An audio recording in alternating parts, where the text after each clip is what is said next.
Most important theme for this novel is that the importance of revolution. Orwell believed that his duty is to fight fascism. This is what makes a revolution, everyone taking it as a duty. He supported a society with no class divisions, and that's what he fought for. Now for the Marxist theory. It is the most present theory in the novel, since without Marxism there is no civil war. In Spain, the society was divided into different classes, upper, middle, and lower. The upper class is the dominant class over the other two. The purpose of the civil war was to make all the people in the same level of wealth and have equal rights. It was like a tool to complete the Marxist theory.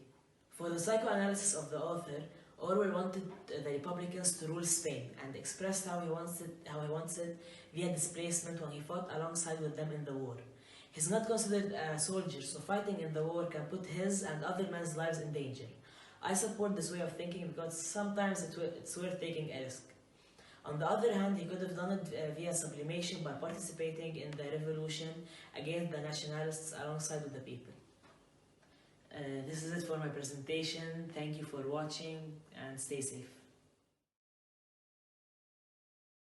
Judy has asked Rabia Alamuddin, author of Unnecessary Women, for an interview. She has an English project based on his book and really is thrilled to be meeting him. Hello. Hi. Thank you so much for agreeing to meet up with me. This really will help me for my presentation. And let me just say that I am so happy to be with one of the Middle East's most celebrated writers and voices. Thank you very much for your warm welcome. I'm just as happy to be here with a reader. Before we get to the novel, can you tell me a bit about yourself? My name is Rabia Alamuddin. I was born in Jordan, but I grew up in Kuwait and Lebanon, which I left at the age of 17 to move to England and then California. But the beautiful city of Beirut will forever be imprinted in my memories, and that is why I live alternatively between San Francisco and Beirut. And most of my stories and books that I write are actually situated in the Middle East, including the book we're going to discuss today. The Literary Pleasure, An Unnecessary Woman. Rabia Alamuddin has won the Californian Book Award's gold medal for that book. He was also a finalist in the National Book Critics Circle Award.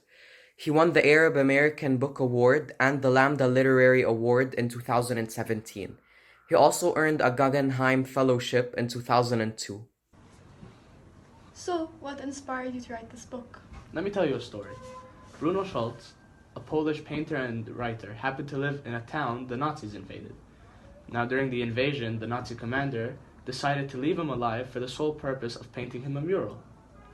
Now, the commander actually classified him as a necessary Jew, and this implemented a few ideas and questions into my mind. What makes somebody necessary? What makes them unnecessary?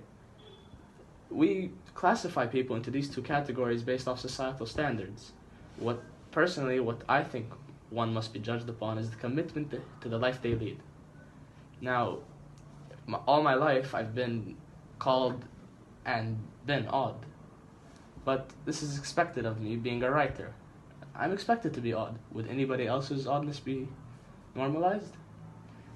Now, this is what gave me the chance to write about a 72-year-old, blue-haired recluse who leads a life of literature, art, and philosophy, despite actually being an introvert and living in isolation.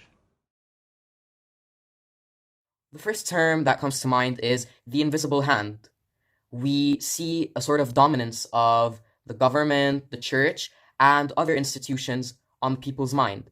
This implies that the citizens of the country really are dependent on such institutions. The other term that comes to mind is ideologies. We see the government shifting its perspective on dealing with the mafia, the church changing its doctrines, and the people letting go of their sentimental values.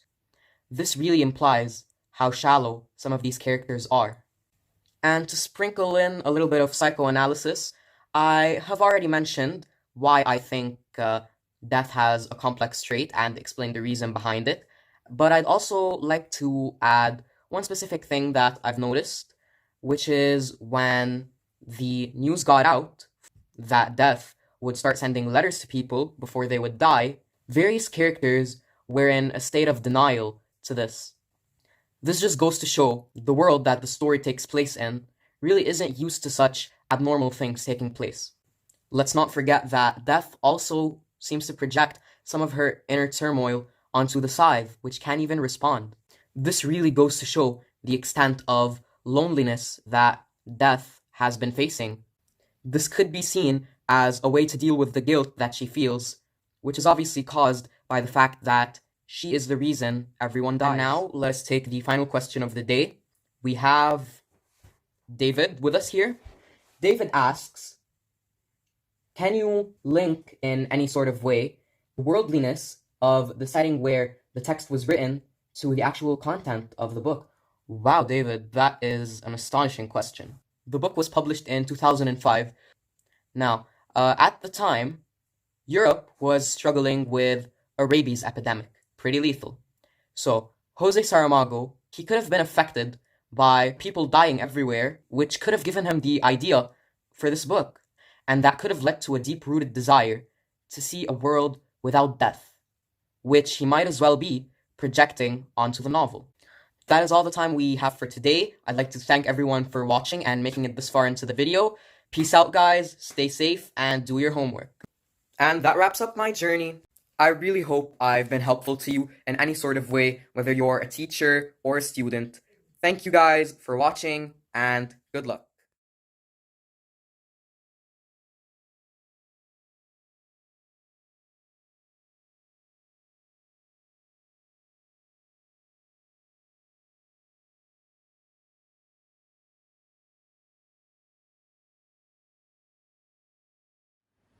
Hello everyone, this is the book I read, The 40 Rules of Love by Elif Shafak.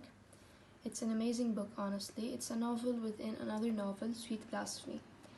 The events of Sweet Blasphemy took place in the 12th century, where it was a time of chaos, where Muslims fought each others and Christians fought each others and Muslims fought Christians. This is a picture showing that. There was a presence of fear and pain, suffering, and opposition. In the year 1244, Rumi met Shams. Rumi, who was an Islamic scholar and a poet who used to preach in the mosque of Konya. He was also a beacon to all Muslims.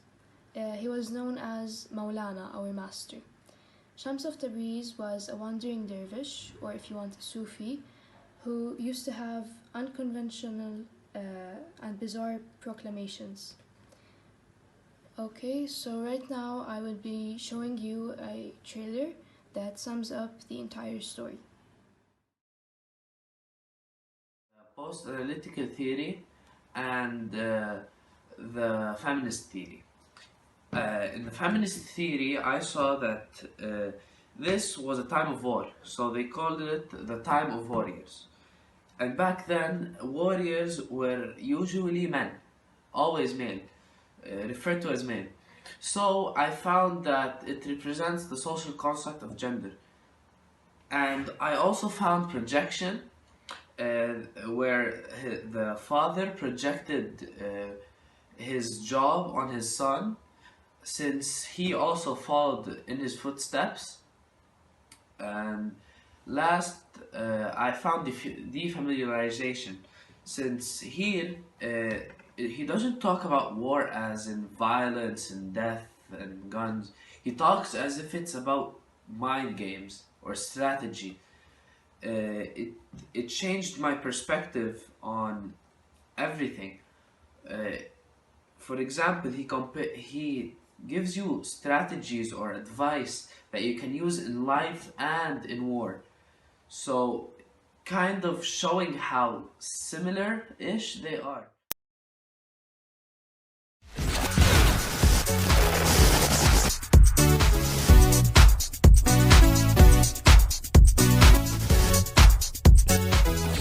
Hello ladies and gentlemen, I'm your host Majd Ghaddar, and today is the most suitable day to discuss Mitch Albom's novel, which is Tuesdays with Maury. So today we gathered students from Spain, France, Italy and England to discuss this complex story. Hola, salut, buongiorno, hey. So now, who can discuss the plot summary of this novel with us? Me. Go ahead, student of Spain. Well, Mr. Majd, the exposition or background of this novel is that there are two conflicts in this novel. One is the major conflict, which is Mori versus ALS, and the second is the minor conflict, which is Mitch versus himself. Mori has been diagnosed with a terminal disease, which is ALS, and accepting his death really soon. On the other hand, Mitch, his former college student, starts on visiting him every Tuesday.